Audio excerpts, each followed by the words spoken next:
আসন্ন শ্রী শ্রী শারদীয় দুর্গাপূজা উপলক্ষে বাংলাদেশ জাতীয়তাবাদী দল বিএনপি বান্দরবান পার্বত্য জেলার নেতৃবৃন্দের সাথে বান্দরবান জেলা পূজা উদযাপন পরিষদের মতবিনিময় সভা 7 সেপ্টেম্বর দুপুরে বান্দরবান গ্র্যান্ড ভ্যালি রেস্তোরাঁয় অনুষ্ঠিত হয়।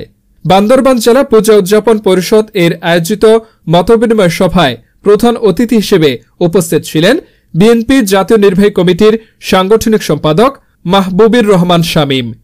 প্রধান বক্তা হিসেবে উপস্থিত ছিলেন বিএনপি জাতীয় নির্বাহী কমিটির সহ সাংগঠনিক সম্পাদক ব্যারিস্টার মীর মোহাম্মদ হেলাল উদ্দিন। বিশেষ অতিথি হিসেবে উপস্থিত ছিলেন বান্দরবান জেলা বিএনপির সাধারণ সম্পাদক মোহাম্মদ জাবেদ রেজা। বিশেষ অতিথি হিসেবে আরও উপস্থিত ছিলেন বান্দরবান কেন্দ্রীয় দুর্গা মন্দির আহ্বায়ক শ্রী নিখিল কান্তি দাস। সভায় সভাপতিত্ব করেন বান্দরবান পূজা উদযাপন পরিষদের সভাপতি শ্রী রাজেশ্বর দাস বিপ্লব ও সঞ্চালনা করেন সাধারণ সম্পাদক শ্রী প্রতাপ বিশ্বাস, ধর্মাবলম্বীর প্রবীণ নেতা অর্পণ কান্তি দাস, দিলীপ চক্রবর্তী, দুদুল চক্রবর্তী, সুমন দাস।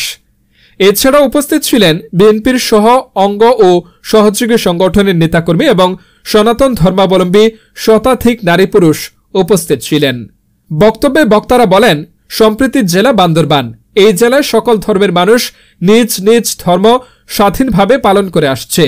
এই জেলায় ইতিপূর্বে সাম্প্রদায়িক দাঙ্গা সংঘটিত হয়নি, ভবিষ্যতে হওয়ার সম্ভাবনা নেই বললেই চলে। কিন্তু গত 5 আগস্ট এর পরাজিত শক্তি দেশে অস্থিতিশীল ও বিশৃঙ্খলা সৃষ্টি করার ষড়যন্ত্র চালিয়ে যাচ্ছে। আমাদের সকলকে সতর্ক থাকতে হবে এবং তাদের প্রতিহত করতে বিভিন্ন টিম মাঠে থাকবে। পরে অতিথিরা দক্ষিণ চট্টগ্রামের সর্ববৃহৎ বান্দরবানের পূজা মণ্ডপ পরিদর্শন করেন। আমাদের এই যে সামনে যারা বসে আছে এখানে কিন্তু পাহাড়ে কিছু লোকজন আসছে, কারণ কিছুদিন পরে তাদের প্রভাবরণা অনুষ্ঠান মনে হয়, সম্ভবত 17 তারিখ না বুঝতে রথযাত্রা, পাহাড়েরা আসছে। এবং আমি যদি কেউ কিছু মনে না করে আমি পাহাড়িদেরকে একটু দাঁড়াতে বলবো, প্লিজ আপনারা যদি একটু দাঁড়ান। এরা আসছে অনেক দূর দূরান্ত থেকে আসছে পাহাড়ি লোকগুলো, এবং আপনাদের প্রতি চিরকৃতজ্ঞ। আমি বেড়ে উঠেছি হয়তো মুসলিম পরিবার আমরা রাখি, আর আমাদের প্রধান অতিথি বিশেষ অতিথি মহোদয়দের আমরা বিশেষ করে ধন্যবাদ দিই, এত কষ্ট করে আমাদেরকে সময় দিয়েছেন, এই মত বিনিময় সভায় উপস্থিত হয়েছেন সেজন্য।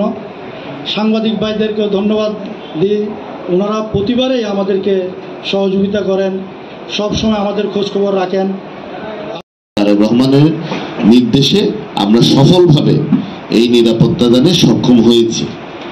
আপনাদের মনে থাকবে আমাদের দলের প্রতিষ্ঠাতা শহীদ রাষ্ট্রপতি জিয়া রহমান একটি খুব সুন্দর কনসেপ্ট বাংলাদেশে দিয়ে গেছেন, যাতে বাংলাদেশিরা একত্রিত থাকতে পারে।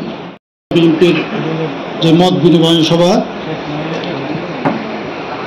ওর প্রধান অতিথি হিসেবে উপস্থিত আছেন আমাদের কেন্দ্রীয় বিএনপির মাহবুবুর রহমান শামীম ভাই, সাংগঠনিক সম্পাদক।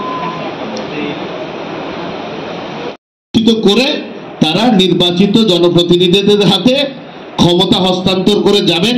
আমি দৃঢ়ভাবে বিশ্বাস করি তারা সেটা করবেন, এবং সেটা যদি করে আমি একজন বিএনপির কর্মী হিসেবে বুকে হাত দিয়ে বলতে পারি 99% সংসদ সদস্য বাংলাদেশ জাতীয়তাবাদী দলেরই হবে ইনশাআল্লাহ।